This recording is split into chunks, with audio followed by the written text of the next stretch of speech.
How's it going? Thanks for coming back and rejoining me on another day. So it's about noon here, and I've lost my internet. It's been down for the last hour and a half, and the Comcast is saying it's going to be at least another hour before it comes back up. So, with nothing to do, I figured I'd go have the car washed. Why not? So a couple of days ago I posted a video on the test drive and review of the 2018 Kia Stinger, and today I've got a little bit of time, and I thought why not do a review of my very own 2017 Kia Sportage. I know they're completely different vehicles, but you know, again, why not? So before we do that, I got to take the car down to get it washed and get it all vacuumed out so it's nice and clean for you guys.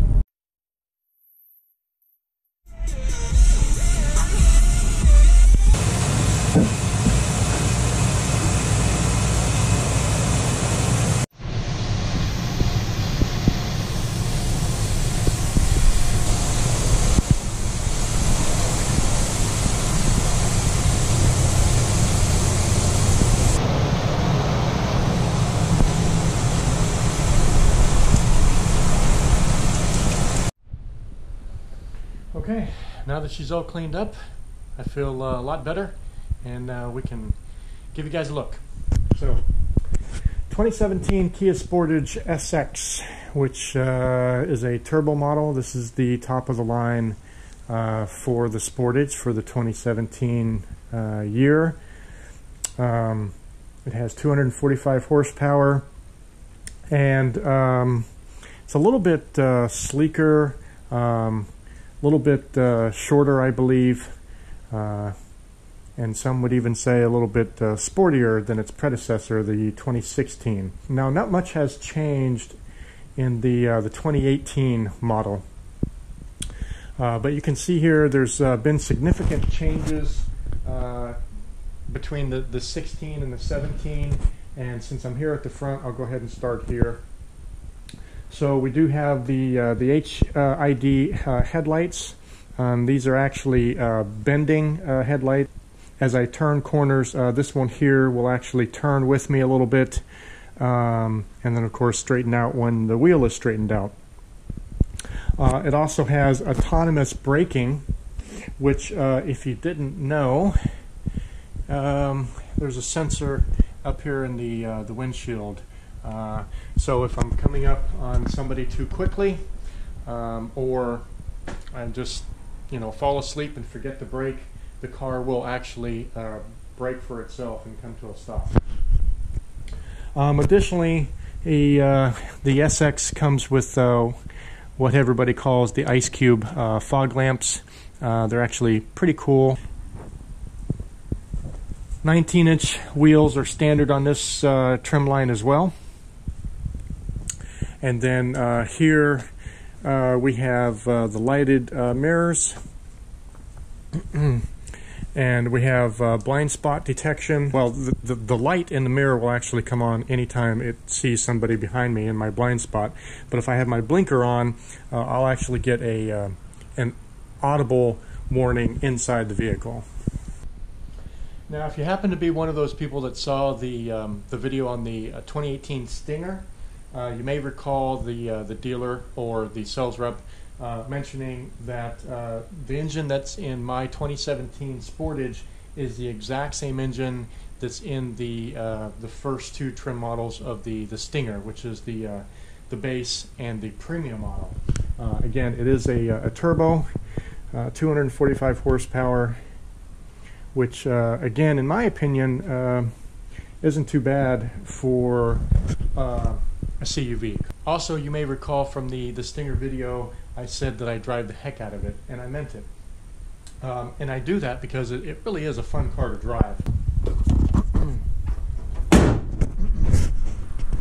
Even being a compact utility vehicle, it's got a lot of heart, and quite honestly, it's pretty peppy for what it is. Now, I know you probably can't see it, but mine actually has the the white pearl, or the pearl white rather. It is a premium color, coming in, I believe it's $395 extra. But other than that, everything else is standard for the SX trim. I chose this color interior deliberately because I liked the contrast between the seat colors and the extra trim here and the stitching and the piping. My wife Sedona has something very similar, and when we got hers I fell in love with it, and so when I saw that it was a similar color was available in the Sportage, I specifically requested it. So just kind of taking a look around, you can see you've got the sport steering wheel and the sport pedals.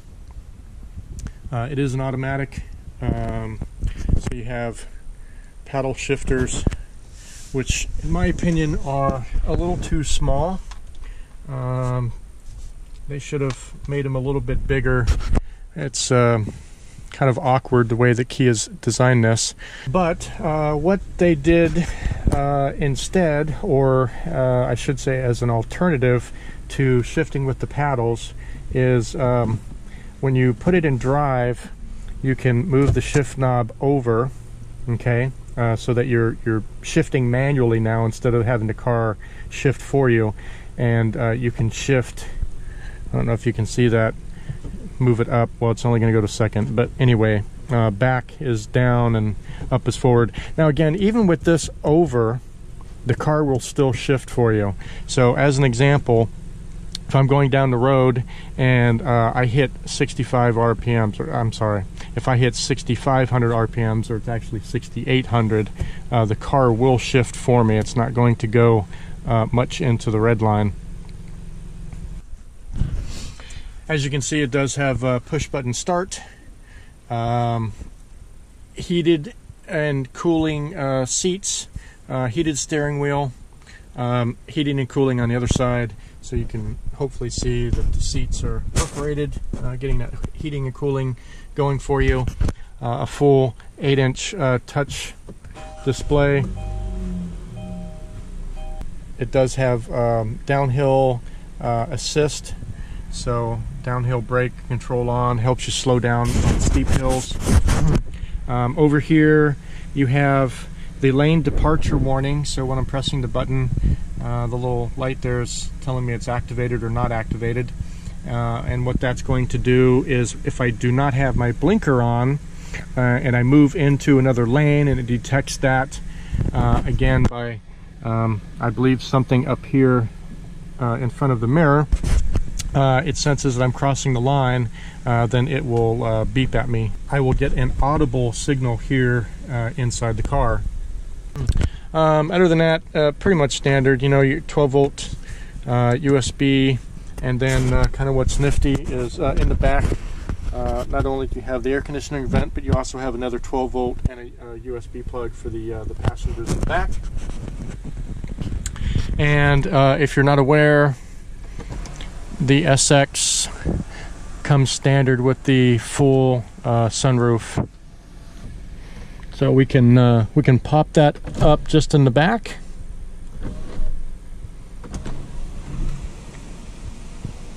Or open it completely. Now, one of the other unique features to the SX trim is comes standard with the Harman Kardon stereo system. I believe it's 9 speakers. Okay, yep, I believe it's 9 speakers.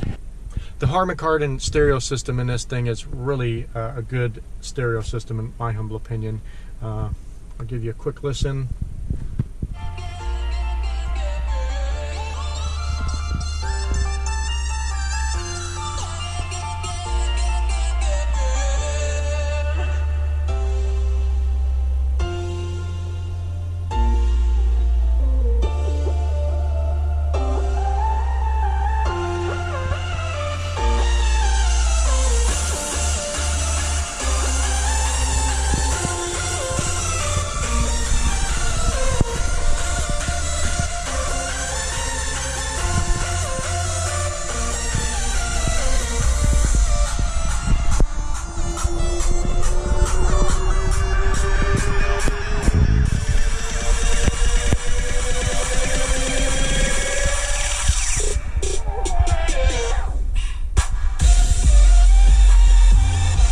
for me, I love bass, and there's never a time I'm disappointed with the amount of bass that this system can put out for me.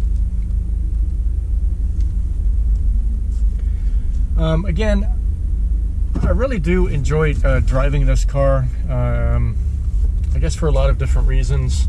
It feels sporty to me, even though it's a compact utility vehicle. It feels snappy. It doesn't feel sluggish at all. When I hit the accelerator, it is fairly responsive, as long as I'm in sport mode, which I guess I should show you right now. So down here with the other buttons, this is parking assist, by the way, but anyway, this is the drive mode, and it goes to normal automatic every time that you start the vehicle. But if I press it once, I'll go into eco mode. If I press it again, I go into sport mode. As you can hopefully see, there's plenty of room in the back for 3. I often carry 3 passengers in the back. I've got my 2 daughters plus our niece that's living with us. I don't really have any negatives to say about the Sportage, other than perhaps it could have used a little more horsepower, maybe a little more cargo space. But overall, I've had it for about a year, actually a little over a year now, and I've been extremely happy with it. Yeah, just no negatives. Also over here, you've got the trunk opener, or the cargo space opener. I don't know, hatchback opener. Everybody calls it something a little different. If I press and hold it, I can open and close it from the inside, which makes it handy. And you can see here there isn't really a whole lot of room. Now granted, I could push the seats down, right? And I would have a lot more room than I do here. But, you know, standard space, I think it's 33 cubic feet, or just under 33 cubic feet, which isn't a whole lot. But again, it is a compact utility vehicle. One of the other nice features that we have is the push button close. So anyway, that's the Sportage. That's my car, and hopefully you've enjoyed this video. Thanks again for watching, and if you like what you've been seeing, do me a favor and subscribe. Thanks.